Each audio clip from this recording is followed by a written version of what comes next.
Happy New Year, everyone. Welcome to Saturday Night at the Movies, the podcast that celebrates classic, cult, and current films and the people that made them and many other aspects of pop culture. I'm your host, Steve Rubin. Our producer is Ben Shrewsbury, and our signature theme was composed by Greg Lerhoff. Here it's always Saturday night, and our mission is to chronicle film and pop cultural history one memory at a time. Tonight, in the midst of movie awards season, our topic is Oscar hopefuls. Joining me tonight as my co-host is my writing partner, Billy Riback, a two-time Emmy and Globe nominee for his work on the Home Improvement series, and a top comedy writer in Hollywood who is one of the most ardent filmmakers I know. And Filmmakers? Filmgoers. Filmgoers. Did I say filmmakers? Well, You did. You're also a filmmaker. That's true. And and he sees everything in the movie theater. I do. How about that? Welcome, Billy. Hey, always good to be here, Steve. Great to have you. Great to have you. And you always contribute nicely to whatever we do. I want to do a little housekeeping first. Yeah. Everybody who watches our show on YouTube or hears the podcast on the various podcast channels, if you enjoy what you're observing, watching, or listening to, please give us a thumbs up, subscribe. It's free. We always like a good comment if you prefer to give one. I have two podcasts. This one, which you're listening to or watching now, is called Saturday Night at the Movies, also known as Stephen J. Rubin's Saturday Night at the Movies. And then we also have Tales from Hollywoodland, which I co-host with Julian Schlossberg and Arthur E. Friedman, two fellow producers. But tonight we're going to talk about the movies that may win gold when it comes to Oscar time in a couple of months. And there are so many to talk about. I think we'll be able to get through them. I think that we've picked some good ones. One of the movies that Billy and I have not seen, and I'll give you a fair warning, is that we have not seen The Brutalist. And this is a 3.5-hour epic that is getting a lot of Oscar attention, but neither Billy and I have had the 3.5 hours available to see it. But we plus trailers, plus parking, plus going, plus coming. It's a work day. Basically, it's a work day. Full work day. And apparently they do give you an intermission, which is very uncommon in our crazy movie business. But I have to say that we have to start the discussion on one of my favorite films of the year, and that has to be Wicked. And I think the team that put this movie together deserves a lot of credit. Billy, why don't you start? What was your overall feeling about how they took a stage musical, a very popular one, and transferred it to the big screen? I see how you worked in the word popular there. Very clever. Very clever. Well, it's now officially been announced that it's the highest grossing movie musical made from a stage show ever. So there you go. So the people have responded. Unlike Les Miserables, which was able for me. By the way, is that the proper way to pronounce Les Miserables? Is it? I've always said Les Miserables, but obviously that's the correct way. I added a bleh because that's how I felt about the movie. So they just did a really big. No, the problem was that they didn't believe enough in the name of the property, which has only been seen by 3 billion people, that they had to put Russell Crowe in the movie who can't sing. I mean, it was just insane. It was bizarre. So in this movie, The Wicked, Cynthia Erivo is a singer and a wonderful actress. Ariana Grande obviously is a singer, and she was brilliant. They were both brilliant. I did, as I've told you, when we meet occasionally every single day of the week, Jeff Goldblum, for me, very badly miscast, or well miscast, I should say. He was very well miscast because he can't sing or dance. But other than that, the movie was brilliantly cast. The girl in the wheelchair, who actually is in a wheelchair in real life, which was great. Not great for her, but you know what I mean. They actually used a woman who is disabled to play a woman who's disabled. And she was adorable and lovable and just you pulled for, and she can sing. They did a great job with her. And I thought it was cast really beautifully. Overall, Michelle Yeoh was in it. She was fantastic. But the thing that you talk about more than I do is what you want in movies is to be entertained. You use the word fun all the time, and it was fun. I mean, I dare anybody to walk out of that film and say they weren't entertained. It's impossible. I mean, it's nonstop fun and beautiful to look at. They did an incredible job. Going to be tough to beat. By the way, the Golden Globes are coming up. Going to be tough to beat anywhere. I don't know if it's going to win the Oscar. It depends. The voting body is very tough to really figure out. But because it's so popular, made so much money, that does sway the voters, which is not necessarily the thing that should sway the voters. The best movie should win. But it's way up there. So and I love the show. I know you didn't love the stage I show. know. As I mentioned in my review last weekend on Facebook, Right, I had seen the show before it went to Broadway in San Francisco, and right, first of all, the staging was wonderful. The right, costumes are amazing. The right, story is a very cool one. The whole idea of going into the backstory of how the right, Wicked Witch of the West became the Wicked Witch of the West is right. fascinating. I give the credit to the original author, Greg McGuire. He did a marvelous job, Absolutely. and it's just one of those interesting stories that you never thought you needed to know, but obviously you needed to know it. But I wasn't a big fan of the songs. Now, obviously, Popular is the best of the songs as far as I'm concerned. But what happened in my own household is my daughter started to play the songs, and she was 12 or 13. And I realized that this was a movie, or at least a stage show, that was really speaking to a young Yep. female demographic. Right. The girls loved the show, and I think that the high point was that Popular number, which spoke out to so many of them. And I have to give John Chu, the director of the movie, a lot of credit for taking what I thought were just okay songs and really boosting them quite successfully to movie musical songs. And the staging, the choreography, the art direction, the special effects. Everything was pretty much off the charts. It's a long movie. I think it's 2.5 hours, but it No, it's doesn't yeah, feel like a close. long movie. Yeah, I think that's where we disagree because I saw it originally with Kristen Chenoweth and Idina Menzel. I've seen it probably 6 times, 7 times. I thought the music was astounding. For me to love a stage musical, it's got to have at least six good songs. It has about seven or eight, and actually, for me, arguably the best song. I mean, Defying Gravity is a show that people really know. That's the song they identify the show with because every little girl, you go online, it's unbelievable. You see 3-year-olds singing it. They don't sing Popular, they sing Defying Gravity because that really speaks to them about overcoming odds, et cetera, et cetera. But for me, the most touching song is For Good, and that song is actually not in part one. Oh, okay. So I don't know how they're going to round out an entire movie with one great song left. Apparently, one song was newly written by Ariana Grande and Stephen Schwartz. So we'll see. We'll see because they got to fill out at least 2 hours. I don't know. I know what the story is, but it is a musical and they got to have five, six songs at least. So I don't know what they're going to do. The controversy with the film, which is interesting, is that initially they were going to call it Wicked Part One. And the marketing people went, no, no, no, no. Why? Because if they were signaling you had to wait for another year for part two, people weren't going to be too happy. So they took part one off the title, and then of course at the end of part one it says to be continued. So if you didn't know, you're starting to go, wait, and I sat for 3 hours and there's no ending. I don't understand. So basically what they did is they took the act break from the show, which is Defying Gravity, and made that the end of part one. So it's going to be interesting. I know nothing about the second part. Of course, it's already been filmed.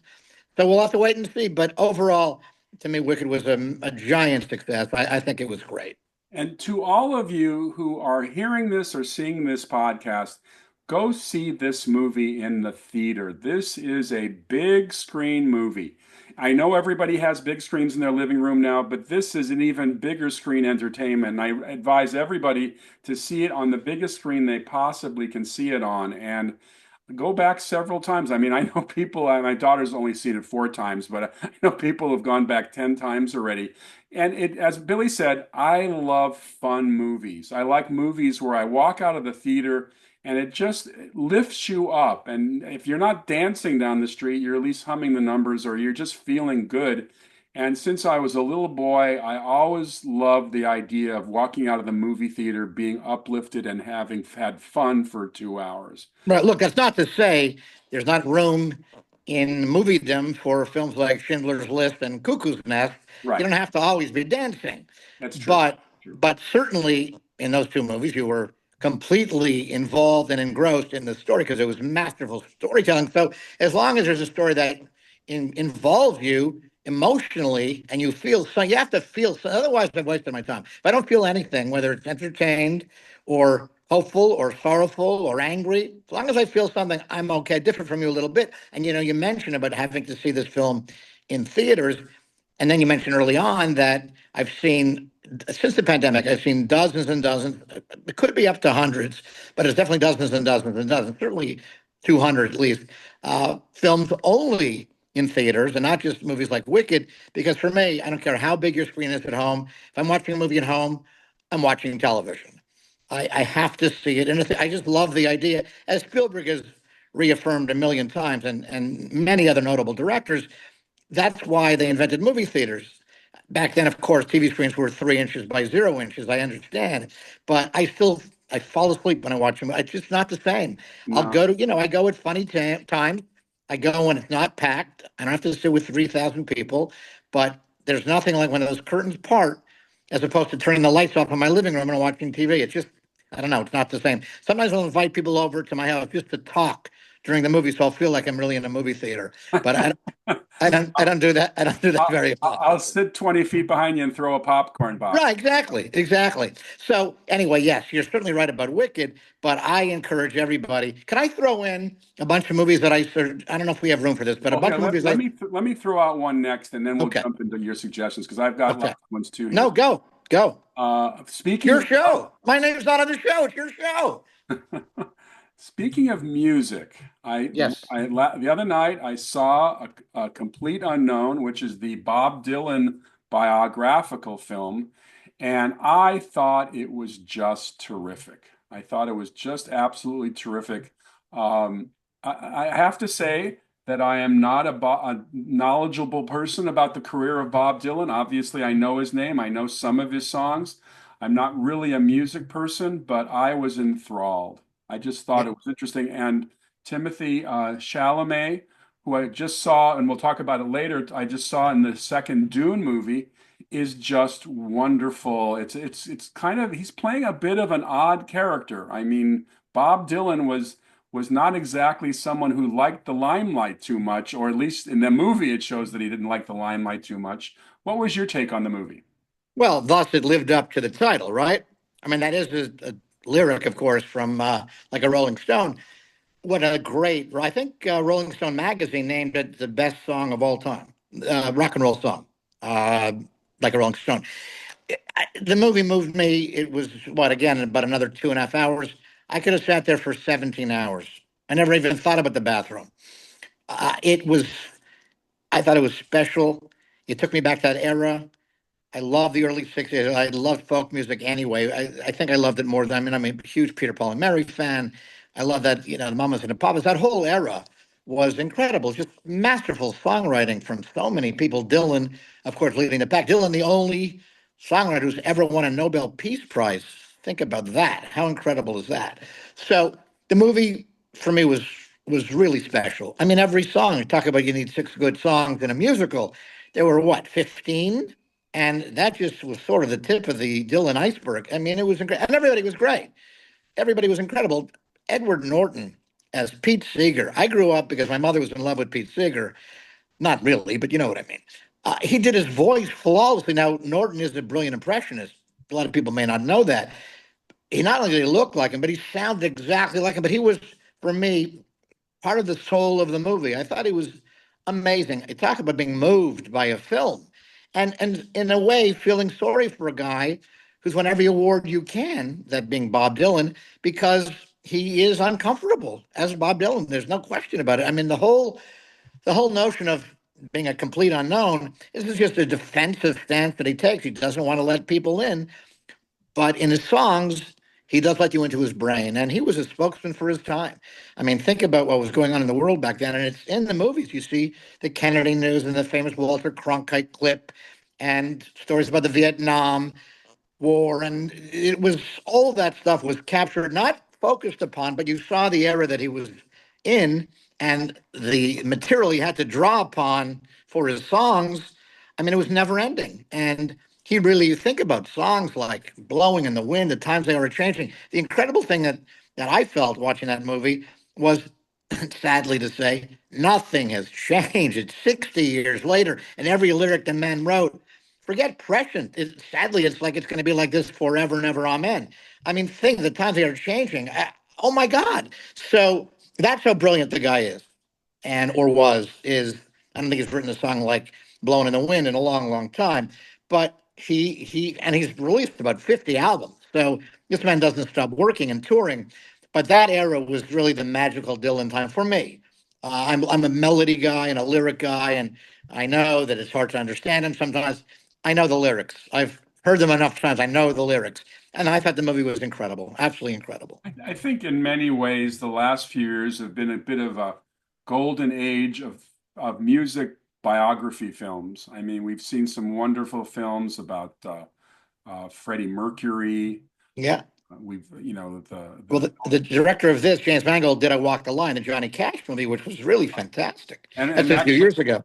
and Johnny Cash makes an Was appearance in, in this and movie.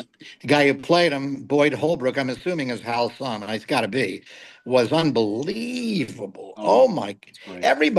And Everybody. the actress who played Joan Baez was also terrific. Yep. Elle Fanning plays Dylan's on again, off again girlfriend. I think that what Mangold brought to this movie was a really good respect for every aspect of the story. You know, Oh yeah. you feel like he really wants to get in for what, well, obviously the frustration is trying to get into inside a person who doesn't want you to get inside of them because Right. Dylan's Right. kind of a bit of a cipher, but between Mangold's direction, the detail he brought to it, and Timothy Chalamet's performance, never dull, never dull, and it was a work Dude. I knew very little about. I mean, I was there in the '60s, but I was probably listening to the Beach Boys and Jethro Tull, and not Right. listening to a lot of Dylan. But He was the other thing you mentioned, Al Fanning. So I did a little research, and the character she played, it was a real person, but Dylan asked to change her last name. So that actually was his girlfriend, but different, same first name. I think it was Susie, if I remember correctly, right, but last name was different. But is there anybody more lovable on screen than Elle Fanning? I mean, holy cow! Without giving anything away, there's a scene when she's watching Dylan and somebody else, and her face, close up on her face, and it is sheer torture and anguish in her face for reasons that are apparent when you see the film. And if you don't well up at that, you're heartless. I mean, she's incredible. The movie was perfect. I loved it. I loved it. I think we've gotten that you and I both love that movie. definitely, certainly a front runner for the best picture this year. Now I'm going to put up a picture that I actually have not seen, and you have, and Yeah, I'm going to look for it here. It should I've be seen everything except The Brutalist. The Brutalist. Um, I'm thinking, let's see. Hang on one second. Well, while I'm thinking of that, let's put up a movie that I have. I just saw it last night, and that's Conclave. Yeah, And Conclave, for those of you who don't know anything about it, is an inside look at what would happen if they, well, not what would happen, but the fictionalized account of choosing the new pope. And the choosing of the new pope takes place in what they call a conclave, where by the they, way, just to explain, choosing a new pope when the last pope passes away. right, right, exactly. And the cardinals from all across the world come to Rome. I didn't realize this, that they're sequestered inside. I think that was the Sistine Chapel. I think they're I in think there. so. Yeah, And they're not allowed to leave until they choose a new pope. Now, it can take several days, so they're allowed to sleep in these very nice apartments, or these, I should say, they're more like hotel rooms.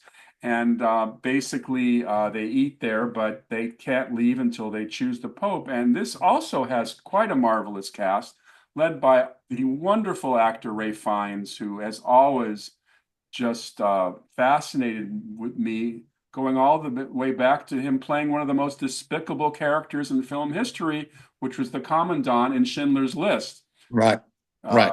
a horrifying character, but Rafe, and of course Rafe excels at playing evil characters because he was Voldemort in the Harry Potter movies. But he's also surrounded with other great actors. You've got Stanley Tucci, and you're a particular fan of Stanley. Love Stanley Tucci. I mean, there's nothing the man can't do. That was a double negative on purpose. He's incredible. He's funny as hell, as I'm sure you know. But in this movie, he's brilliant. It's a great cast. More interesting watching them choose a new pope than, let's say, a movie about speaking about what's going on in the news now, picking a new Speaker of the House. I don't want to watch that film. I don't want to see Congress pulled up in the Capitol picking Well, a new if Speaker. you told me there's a movie about the choosing of a new pope, I would say that's interesting. But I'll tell you, the gentleman who directed the new film, and I wrote his name down. Hang on one second. Steve, come back. I'm back. I'm back. Okay, okay. I wanted to be clear, but Edward Berger. Edward Berger did a beautiful job Yeah, of yeah, making a fairly well. I told you that the Cardinals are sequestered. The movie's kind of sequestered in rooms around right. the Vatican. But I thought again, always interesting. There is a bit of intrigue here, Oh, so yeah. that's And one thing. right. And there's some twists. All I was going to say is, and mentioning Spielberg again, I think I saw him on Larry King once. That's how long ago this interview was. And he said the job of a director is to take you to a time and a place you can never get to on your own. And that's what he does in this movie. We ain't ever going to be in a conclave. The two white Jews, we're not going to be there. And You it think? was, I almost, I'm not a gambler, I almost bet on it. It was fascinating. You know, again, going in, you go, as you went, ho hum. No, it was not ho hum. It was so interesting.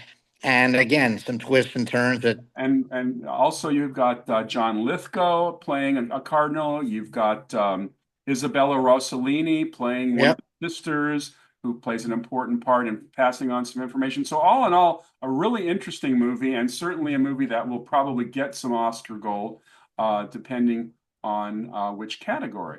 Let's move on. I'm going to pull up a movie that this is one that I had not seen, but you're a big fan of, called The Apprentice. Ah, listen, this movie, you know, I'm a little biased because my best friend's son, Mark Rendell, is in it. He plays Roger Stone, and he's amazing actually in the film.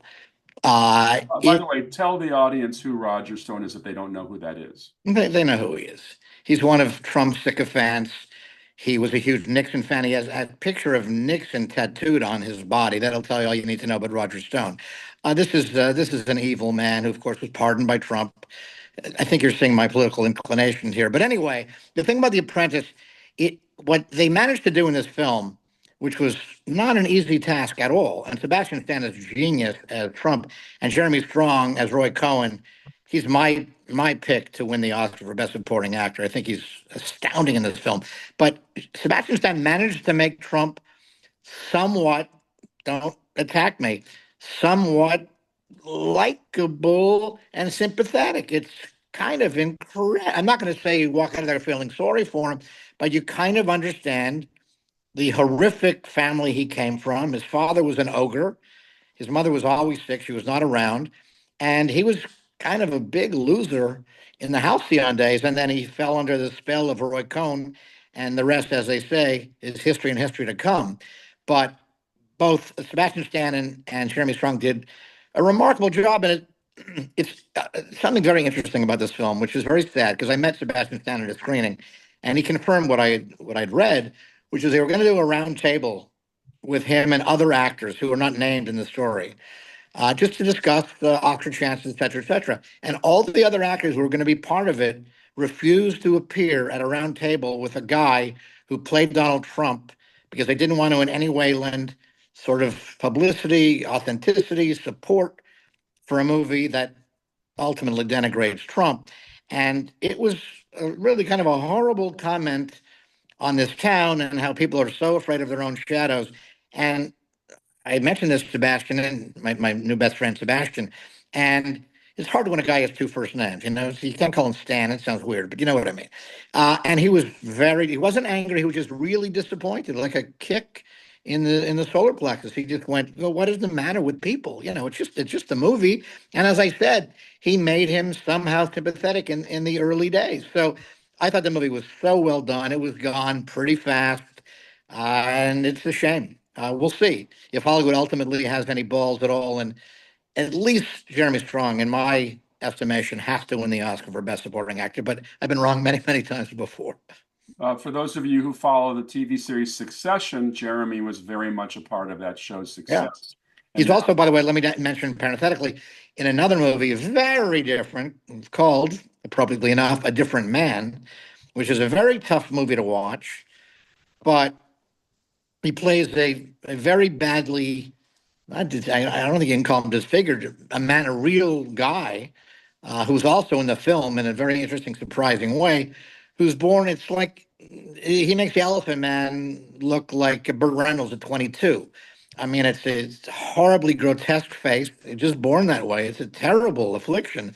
And the amazing thing about this film is the guy, the real guy who this looks like Sebastian Stan played, is the most upbeat character in the film. He's learned to make peace with how he looks, and in real life, he's married. And who knows what he thinks about at 3 o'clock in the morning, lying in bed.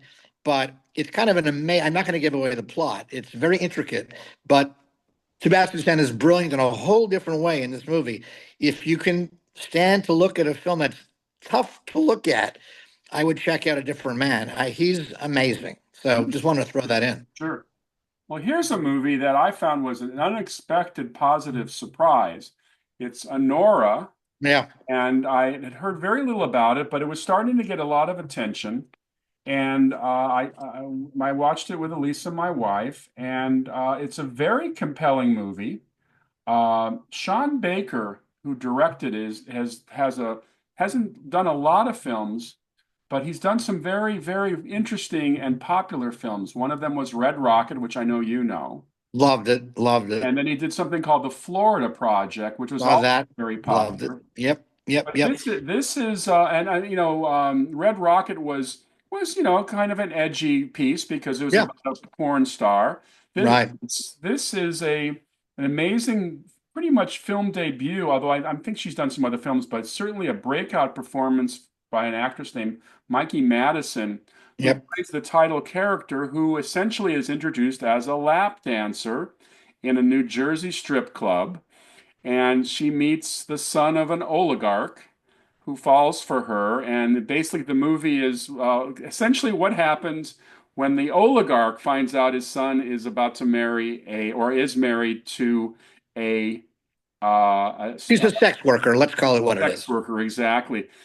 I found it hysterically funny at times. It's very dark humor. Yep. It's all anchored on Mikey. I thought Mikey was extraordinary. Extraordinary. Just laid it all out there, figuratively and literally. And I thought she was incredible. She will be nominated for Best Actress. I have no doubt about that because it was a balls out role for her. And she took, as they say, nothing resembling a prisoner. She was incredible.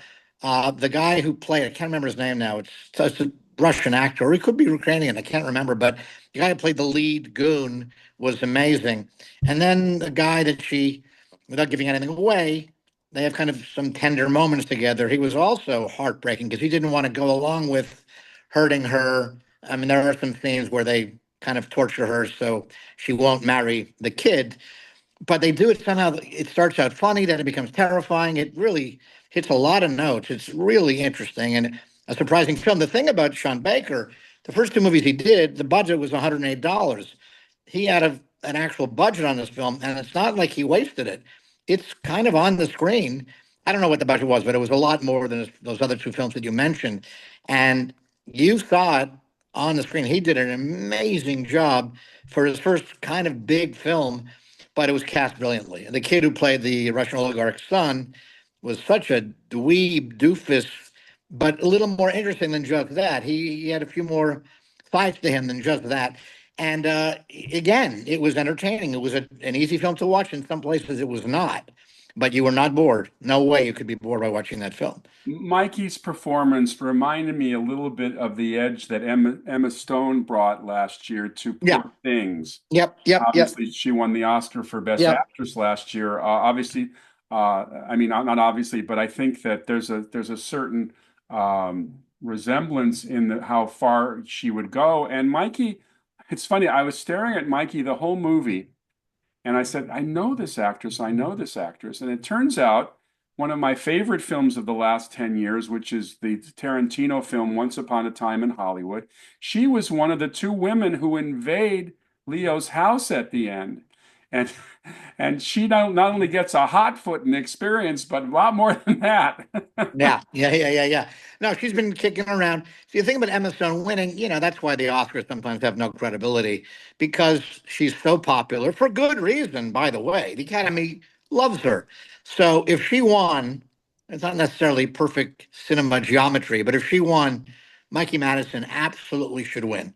But nobody knows who she is. So are they going to give it to the underdog, the unknown? Don't know. That's where the politics come in, which I understand is inevitable, but it bothers me because I thought she was every bit as good as Emma Stone. Very hard to compare performances, obviously, which is why Sure. the Oscars are tough anyway. Someone's playing that versus somebody playing a completely different part. How do you compare? Here's what I want to quickly throw in. I know we don't have time, but I have to do this because, as you said, I see a million movies. I want to throw out, and we won't get into them. Six movies that I saw this year out of a billion films that nobody saw. And as Brian Cox said a couple of weeks ago, some article I read, he said the Oscars, let's face it, are not fair because people only look at the movies that came out the last, 3, 4 months. And I read this recently, you can correct me if I'm wrong, there's 12 months in the year. And I saw movies every month. And I saw a movie in June called Thelma with an older actress. I think she's 90, 91 in real life, named June Squibb. I urge people to see it. If find it, it's really good. That's one. Then there's a movie called Strange Darling, which came out in September, with an actress named Willa Fitzgerald, who gives a balls out performance. She's incredible in this. She'll kill you in this movie, and it's smart and clever, and it's not shot in chronographic chronological in chronological order. It's shot in and out of order. It's like a bit of a puzzle, but it all makes sense at the end, and it's just phenomenal. Another one is Maxine, that nobody saw, with an actress named Mia Goth, who's unbelievable in this film. I mean, I'm telling you, her performance. But again, nobody knows about it. No, again, it came out in June. There's a movie called Last Summer, which is a French film, came out in June. Same premise as Baby Girl, pretty much, with Nicole Kidman that we can get to. And to me, 500 times better. Then I saw a movie called Farewell, Mr. Halfman, which was brilliant. Look it up. Came out in March. And then the last movie I want to mention is a movie called The Bike Riders with an actress who's phenomenal, and Jodie Comer, and Austin Butler is in it, who played Elvis. That came out in August. And The Bike Riders is an unbelievably terrific film about this very little known group in Chicago. It's sort of the origin, in a way, of the Hells Angels. And you go, well, I want to see that. It's so well done and acted so brilliant. You feel like you're there, acted so brilliantly. So I just want to throw those films out that will get no attention at any award show. All good. You mentioned Jodie Comer. I mean, we know her from the Killing Eve TV series, and she's marvelous as the Yes. Yes. assassin on that show. Now, Yeah. I'm gonna put up a movie that I just loved. Yep. It's maybe the most violent film of the year, Okay. but Gladiator 2. Yep. I mean, the original Gladiator was one of my favorite films. That goes back over 20 years ago. I mean, Russell Crowe won the Oscar that year for Best Actor, but the movie was just off the charts entertaining. Ridley Scott seems to have a flair. Well, he's kind of like the modern Cecil B. DeMille. He loves to work on a big canvas. Sometimes it works, sometimes it doesn't. His Napoleon film, I just did not care for. I got in for about 20 minutes and I just turned it off. It just didn't intrigue me. Please tell me I was wrong, if anybody. But Gladiator was just exciting. And then when the sequel got announced, I didn't know who Paul Mescal was.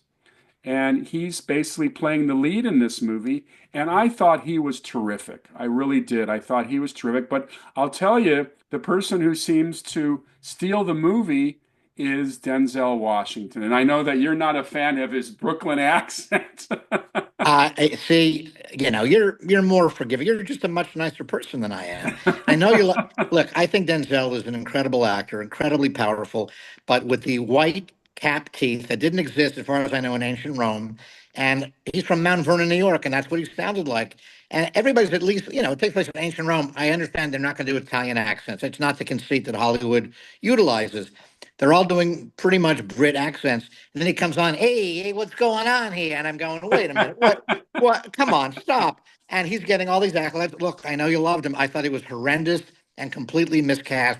And, they guess they didn't believe in Paul Mescal enough. They had to put a big name in. But Denzel, you're worth $400 billion. You're a superstar. Hire a coach, a teacher, and learn an accent. It was absurd to me. You know me. I don't hold back. I think you've noticed No, that. no, no. I, That's I that's thought he why was we love you, Billy, because well. you I thought he have was very, yeah. very good I, opinions. The I other thought he person was. Go The ahead. other Go ahead. Go ahead. person we should mention, we have Paul Mescal, but we also have Pedro Pascal, Mescal Y- and Pascal. Yes, we Pedro do. Pascal, very much an important character in this piece because he plays the key general in the Roman army who we meet in the first few sequences. And I thought Pedro did a terrific job. It turns out he's involved with Connie Nielsen. And of course, Connie Nielsen was in the first film. She played the Emperor's sister, Joaquin Phoenix's sister. But overall, I thought the performances were interesting. The two guys who play the emperors, Yeah. the side by side emperors, I think somebody once referred to them as Beavis and Butthead. I think Yeah. that's a little bit disparaging, but both actors were very good playing emperors who probably shouldn't have been emperor. Yeah, I had a little Tremere's little again, they took me out of the film, but okay. But I mentioned the, the Paul Mescal, I thought did a really yeah, he was really great. nice job, and I think he's a future star. We're going to see a lot more of him. Yeah. Let's move on. I want to. Let me Oh, mention go one ahead. quick thing because we talk about this in real life as opposed to what we're doing now. I saw a movie the other night that nobody saw. It's a French film. You can tell I like foreign films. I'm not being snobby. I see everything I can. Called Monte Cristo. The Count of Monte Cristo. Hard to say. Uh, that to me was 700 times better than Gladiator 2. And all the sword play and fighting, but the story there's a real story, and it's so compelling and so beautiful. And it was 3 hours. I wasn't bored for half a second. The actors, the real advantage to seeing a foreign film is you don't know who these people are. So you believe them as the characters. Now, that's not the only reason I like the film. I love the film. I thought the story was incredible. I cared. I gave a crap. I thought it was an amazing, amazing film. They can't do that in this country for some. I don't know why. And I'm not being a snob. I'm not. It just objectively, I saw Gladiator and I liked it, except for Denzel Washington. But Count of Monte Cristo, please find it. It's amazing. Sure, sure. Anyway. Now, this movie probably won't win any Oscars, or no, I'm sure. But I'll tell you, one of the fun movies of the fall Tell was me. Saturday Night. Oh yeah, absolutely. That's an ugly girl right there. She is hideous. You heard what Chevy Chase, Chevy, I can't talk, what Chevy Chase said to the director Jason Reitman, what did he say?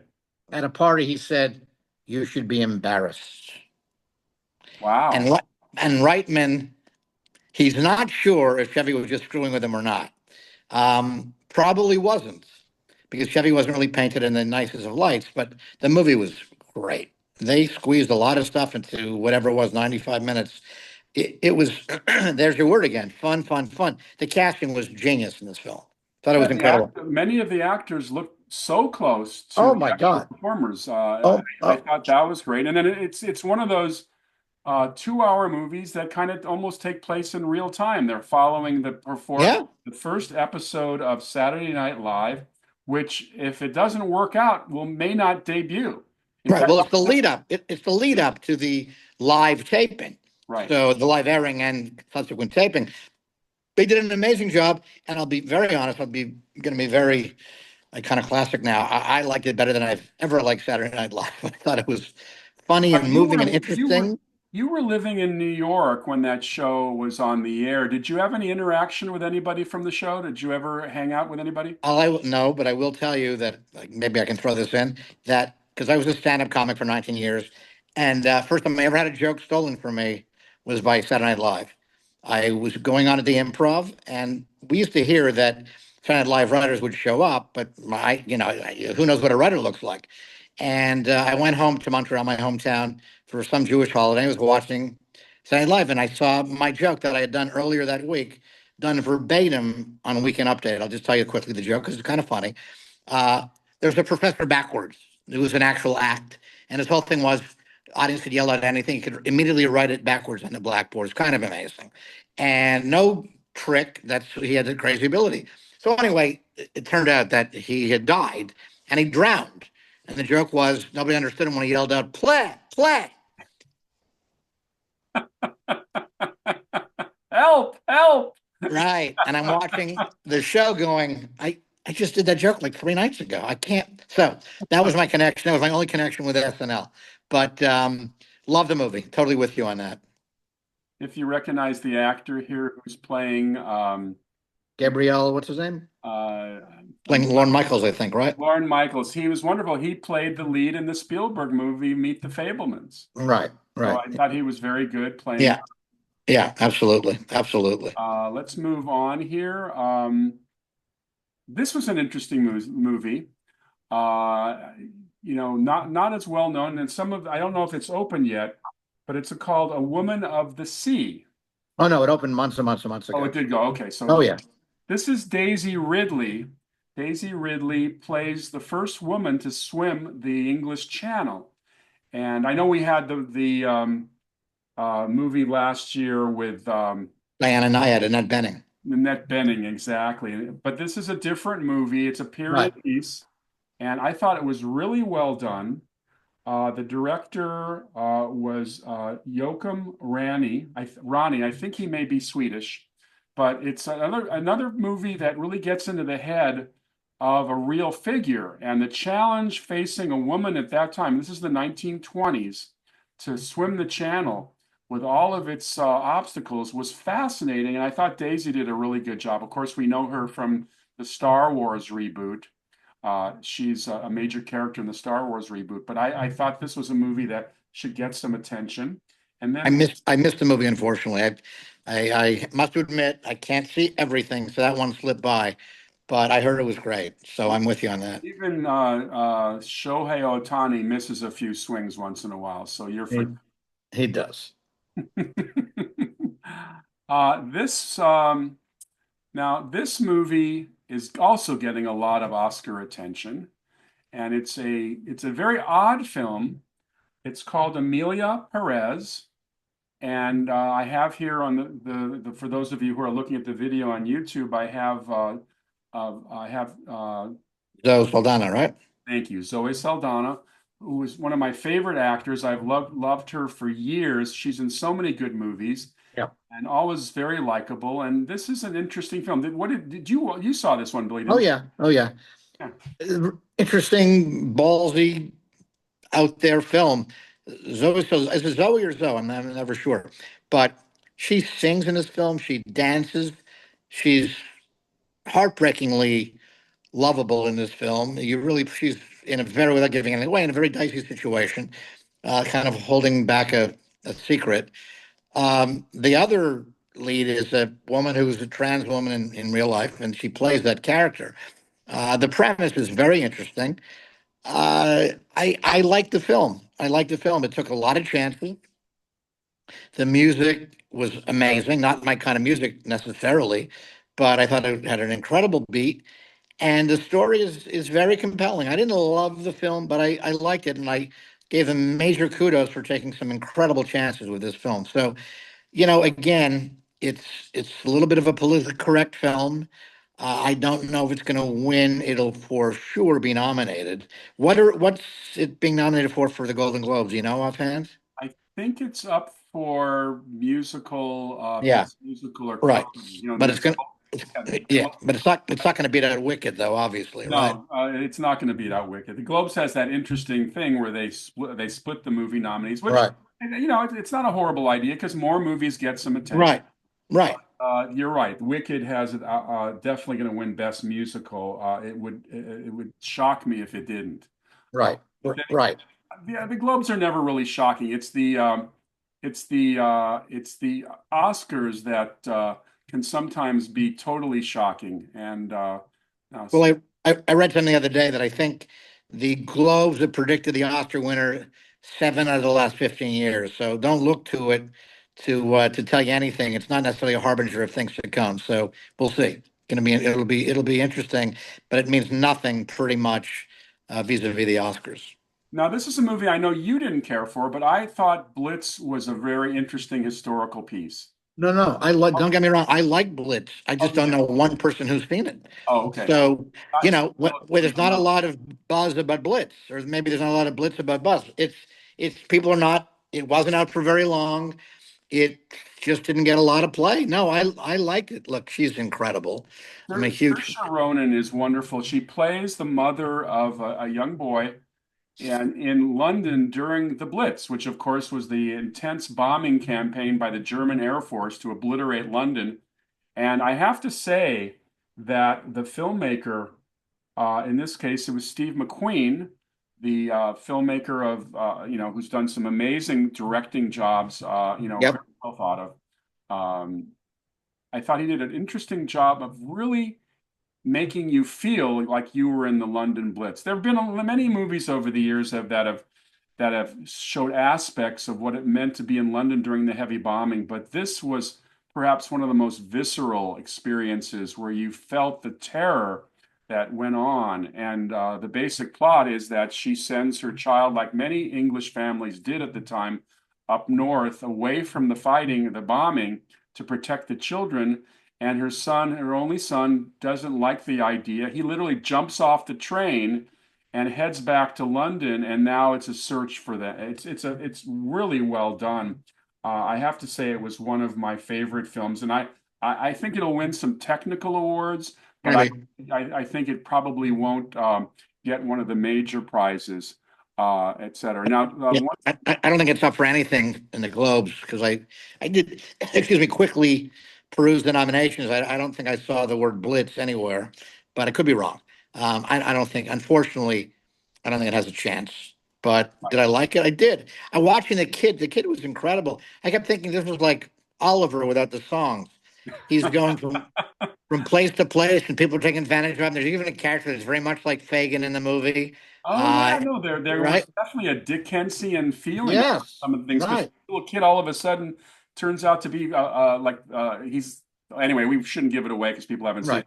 Here's Right. another film which certainly has the attention of the genre fans this year, which was the sequel to Dune. Now, I have to say that I thought the first Dune was okay. I wasn't in a hurry to see the sequel, but I have to say that the sequel is a much deeper film experience than the first film. The key relationship is between Timothy Chalamet, of course, from the Dylan movie. Timothy Chalamet is Paul Atreides, and the relationship between him and Zendaya's character is much stronger in this, much more developed, and the visuals are stunning. Denis Villeneuve, the director, is a brilliant. Denis Villeneuve. Come on, come on. You have a French partner. Denis Villeneuve. Denis Villeneuve. He's from Thank Montreal. you. He's from Montreal. That's it's Yeah. having you as a partner is very advantageous at times. Yes, it's funny because just last week I was watching an early movie of Denis Villeneuve. No, no. Villeneuve. Denis Villeneuve. Okay, Villeneuve. Denis did a film We'll called. go over it later, but Thank you, thank you. just in case I his barely family is seen, watching. Okay, go ahead. but I watched Prisoners, which is from 11 years ago, 12 years ago, which was a Jake Gyllenhaal movie with I'm I'm I'm blanking on his name, who plays Wolverine. His name is Hugh Jackman? thank you, thank you, thank you. Terrific film, and now he's on the very much bigger canvas with Dune 2. But on the whole, I thought it's definitely a must see for the genre fans. There were some other films this year that I don't think would get the Oscar attention, but had some really good things on them, going for them. You and I went to see a movie called Unstoppable, which I Yep. thought was a very interesting movie. If you haven't heard of this movie, it's a true story of a one-legged wrestler in college An extraordinary performance. I thought it was a very interesting movie. It started out a little slow, kind of Yep. TV-esque, but it certainly billed almost like a Rocky movie. No question about it. Well, again, when you and I write, we try to write characters that you care about. We try to establish that pretty early on, so the audience has a rooting interest. And if you don't have a rooting interest in this film, there's something wrong with you. I mean, you love this kid. He's in really, the actor was incredible, and the actor in real life has two legs, but they actually, because we went to the film as you said, and we saw the Q&A afterwards, and the real life guy was basically the stand-in, so to speak, and he did a lot of the stunt work for the real life actor, so that it looked like he had one leg in the film, even though in real life he doesn't. He has two. Did that come out okay? You understand what I mean? The Yeah, movie was very well done, directed beautifully. Again, when you care about the lead, that's why our favorite movie is The Wizard of Oz. If you don't care about her predicament early on, you have no movie. And you really care about the lead in this film. So yeah, I'm with you 1,000,000%. There's another film I wanted to bring up. Did you see Challengers with Zendaya? Speaking of her, I did with Zendaya again. yeah, Zendaya challengers a kind of a love triangle on the yeah, court. yeah, I thought it was good. I thought it was good. It's certainly intense. The other movie I thought that had a wonderful performance by Kieran Culkin was yeah, Real Pain. I mean, he stole right. the whole movie. I mean, it's Kieran Culkin's movie. In fact, he will probably give Denzel Washington a run for Best Supporting Actor. Jeremy Strong. Go And ahead. then Jeremy Strong, of course. It's going to be a tight race this year. Well, Billy, this has been great. I think that we've kind of, well, neither of us have seen Brutalist. I'm sure the Brutalist may sweep the awards and will be totally out to lunch, but I think that we've given you a taste for some of the movies that will be getting Oscar attention, but more importantly, movies that you will find interesting and Yep, entertaining. Uh, yep. Showing the true range of Hollywood product from comedies, although not very many. I think Saturday Night Live or Saturday Night is a little bit of a comedy, of course, Right, right. rightfully so, but a lot of the movies were very intense. But my prediction for Best Picture this year is going to be Wicked. I think it's like My Fair Lady in '64, like Sound of Music in '65, like Oliver in '68. I think this is a movie that has captured the imagination of the whole country, and I think it will win Oscar Gold. Although I think the runner-up and could be the trophy is the Bob Dylan movie. I think it also has a shot. Well, people are talking about it. I'm listening and I'm hearing, and people are discussing the Dylan movie for sure. So last year was pink, and this year is green. Interesting, right? We've never had color dominate the Oscars like this, so we'll see. From Barbie to Wicked, yeah, I think so. Again, we can't be totally objective because we haven't seen the Brutalist, but that aside, I think we've done a pretty good rundown of most of the films that are going to get attention. It's going to be fun. It's always fun. Again, whoever's watching, it doesn't mean anything. It's some opinions of people that you don't know and you're never going to meet, and that's all it is. But Oscar night to me has always been like a national holiday. Oh yeah, I haven't missed an absolutely. Oscars since 1960, and the shows are bloated and sometimes awful, but it is the center point of Hollywood awards and will always be so. I'm looking forward to it, and I'm looking forward to watching the Globes tomorrow night or Sunday night. For those of you who are watching this show on YouTube, you'll probably be able to see it on Sunday when I post it. Anyway, this has been another episode of Saturday Night at the Movies. I'm your host, Steve Rubin. Our producer is Ben Shrewsbury. Again, if you like the show and you can give us a thumbs up on your various podcast sites, we love it. We also love to hear the commentaries if you have comments and even suggestions on what you'd like to see on our show. You can write to me. It's Steve J. Rubin, STEVEJAY Rubin at Gmail. I certainly will respond to you. I'd love to hear from you. And I want to mention our other podcast with Julian and Arthur, Tales from Hollywoodland. We have some great upcoming shows. In fact, we have a wonderful interview with an actor, Alex. Hyde White. Is that Alex Hyde White? Thank you, thank you. And my brain is now flying out the window after a few shows. Alex Hyde White is a wonderful actor. He's been in a million things. I actually worked on the promotion for one of his earliest films called Biggles at New Century Vista in 1987. But he's been in the Spiel. He's been in. He played the young Sean Connery in Indiana Jones and the Last Crusade. He was in Pretty Woman. He was the polo player in Pretty Woman. A lot of things. He's coming up on Tales from Hollywoodland, and we've got a Sinatra show coming up as well. And in our show, come Holocaust Remembrance Day at the end of this month, we're going to do a story on the Holocaust and the movies. A dark subject, but certainly worth talking about at a very difficult time. But thank you, Billy, for joining me. So much fun. My pleasure. Absolutely. Again, Happy New Year, everyone.